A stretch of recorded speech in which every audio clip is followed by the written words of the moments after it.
ალკოჰოლური სასმელებისა და უაქციზო სიგარეტების სკანდალური საქმე, რომელშიც ოცნების წევრები და მათი მხარდამჭერები ფიგურირებენ. მიდის თუ არა დანაშაულის კვალი ვახტანგ კარიჭაშვილთან, რომელიც ალკოჰოლური სასმელების ბიზნესშია, ის უკრაინას ყავს დასანქცირებული.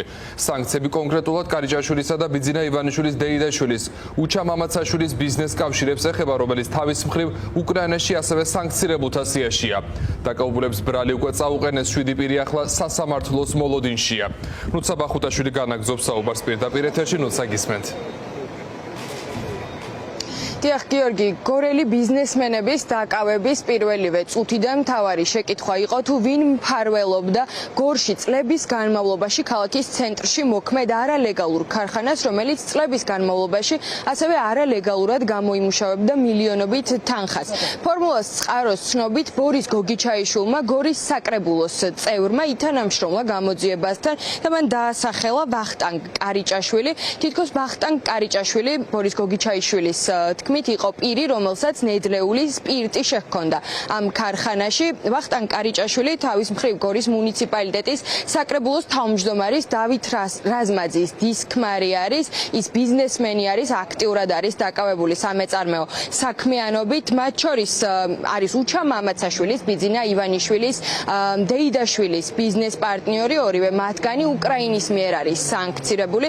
ვახტანგ კარიჭაშვილი ასევე აქტიურად იყო ჩართული მისი კომპანიით გრუზვინპრომით რთulis სუბსიდირების სახელმწიფო პროგრამაში და წლების განმავლობაში სახელმწიფოსგან მილიონობით ლარს იღებდა ყოველწლიურად. კარიჭაშვილი სახელდება სწორედ იმ პირად, რომელიც მონაწილეობდა ამ ქარხნის ამუშავებაში, კერძოდ სპირტი ნედლეული ეკუთვნოდა სწორედ კარიჭაშვილს. ის რომ ღვინის ბიზნესში და ამ საქმიანობით იყო დაკავებული, კარიჭაშვილი ცნობილი იყო დიდი ხნის განმავლობაში საზოგადოებისათვის. ლევან ხაბეიშვილი მათ შორის საუბრობდა, რომ უჩა მამაცაშვილს სანამ დააკავებდნენ, რომ უჩა მამაცაშვილს საკმაოდ რთულად ჰქონდა საქმე ბიძინა ივანიშვილთან და ჩვენი ინფორმაციით, როგორც წყარო გვეუბნება, ვახტანგ კარიჭაშვილიც და უჩა მამაცაშვილიც ახლა ქვეყნიდან არიან გაქცეულები. ჩვენ ვეცადეთ კითხვები დაგვესვა დავით რაზმაძისთვის, გორის საკრებულოს თავმჯდომარისათვის, თუმცა ის ამბობს, რომ არაფერი იცის აღნიშნულთან დაკავშირებით, არ ფლობს ინფორმაციას კარიჭაშვილის ამ ბიზნეს კავშირებთან დაკავშირებით, ის სოლიდარობას უცხადებს დაკავებულებს, რადგან ერთ-ერთი მათგანი ბორის გოგიჩაიშვილი არის გორის საკრებულოს წევრი, ხოლო მეორე გიორგი კანდელაკი არის გორელი სპორტსმენი და ასევე ბიზნესმენი. ფორმულას წყაროს ცნობით ბორია გოგიჩაიშვილმა გამოძიებასთან ითანამშრომლა და დაასახელა, რომ სპირტი იყო ვახტანგ კარიჭაშვილის მოტანილი ამ საქმეში, რასაც პროკურატურის ცნობით ისინი მე ვარ თვითმმართველობის წარმომადგენელი, მე რატომ თქვენ ხომ არ გაქვთ ამასთან დაკავშირებით რაიმე ინფორმაცია ვამოწმებთ უბრალოდ? არანაირ. ამბობენ, რომ გაქცეულია ქვეყნიდან კარიჭაშვილი, ამაზეც ხომ არ იცით რამე? არაფერი არ ვიცი, მაგის გავს აბსოლუტურად. თქვენი პოზიცია რა არის? საკრებულოს წევრი არის ბატონი ბორია და ბატონი გიორგი კიდე ცნობილი სპორტსმენია და ჯერ უდანაშაულობის პრეზუმპცია არსებობს და რა ვიცი, ამიტომ გავაზიარა ეგს, რომ არაფერი არ არის გასაგები. ან მხარდაჭერა გამოუცხადეთ ამ ჟესტით, ხო? რა თქმა უნდა. ბრალდება ოფიციალურად 7 დაკავებულ პირს წუხელ ღამით წარედგინა, ახლა ყველა მათგანი სხვადასხვა იზოლატორში იმყოფება და ოფიციალურად სასამართლოს ჩანიშვნას ელოდებიან.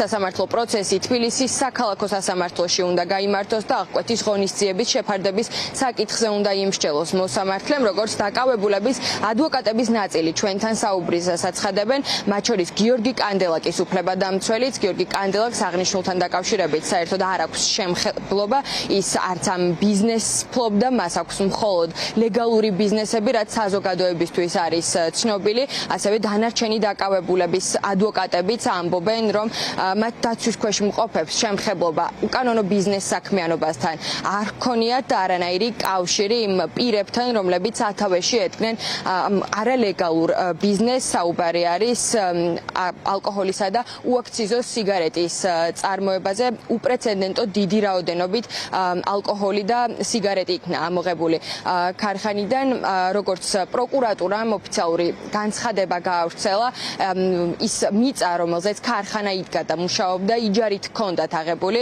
დიდი ალბათობით ეს პირი იყო ბორის გოგიჩაიშვილი, რომელიც წარმოადგენს გორის საკრებულოს ერთ-ერთ წევრს. რალი არის ესეთი ზოგადი, სადაც მოიცავს, რომ აგი ბატონო ჩემო, თურმე არსებობს ეგრეთ წოდებული საწარმო, სადაც ადამიანები არიან ალკოჰოლის ბიზნესით, არალეგალური ბიზნესით დაკავებულები. მედია საშუალებებში გავრცელდა ინფორმაცია, რომ ტერიტორია საწარმო არის გიორგი კანდელაკის.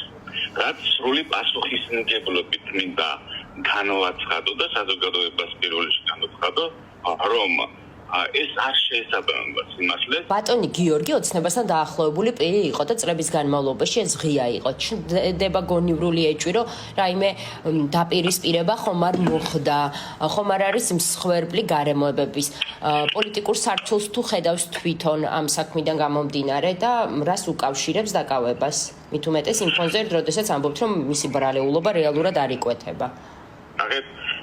ჩვენ არ ვართ პოლიტიკოსები, მე მართლა ვერ გავაკეთებ ვერანაირი სახის პოლიტიკურ განცხადებას. ჩემი ვალდებულება მიზანი გახლავთ ის, რომ შევისწავლო საქმის მასალები, საქმის მასალების შესწავლის შედეგად თქვენ და საზოგადოებას და რა თქმა უნდა საგამოძიებო ორგანოსაც მივაწოდოთ სრულყოფილი ინფორმაცია იმასთან დაკავშირებით, რომ გამოძიება არ შევიდეს, არ დავიდეს არასწორი ინფორმაცია. ჩემი დაცვის ქვეშ ყოფი არ აღიარებს წაყენებულ ბრალდებას იმ მარტივი მიზეზის გამო, ვიდრე მას არანაირი დანაშაული არ ჩაუდენია, არ იცნობს იმ ჯგუფის წევრებს, რომლებთან ერთად არის ბრალი წაყენებული, საერთოდ ერთადერთი სახელი და გვარით და ტელევიზორით იცნობს გიორგი კანდელაკს, თორე სხვა არანაირი შეხება იმ ჯგუფის წევრებთან არ აქვს.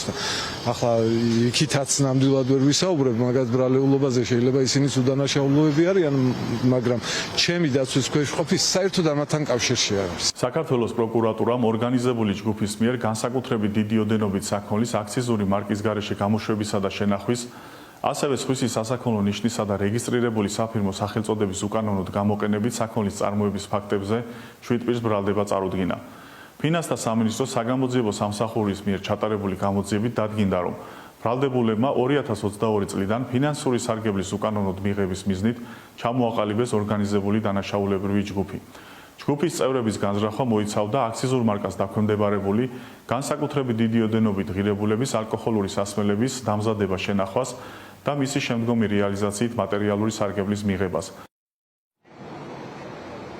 დაკავებულთა ეტაპირება იზოლატორებიდან ჯერჯერობით არ მომხდარა, მათი პროცესი დიდი ალბათობით ჩაინიშნება დღის მეორე ნახევარში თბილისის საქალაქო სასამართლოში. გამოძიება სისხლის სამართლის კოდექსის 2 მუხლით მიმდინარეობს, რაც 7-დან 10 წლამდე თავისუფლების აღკვეთას ითვალისწინებს.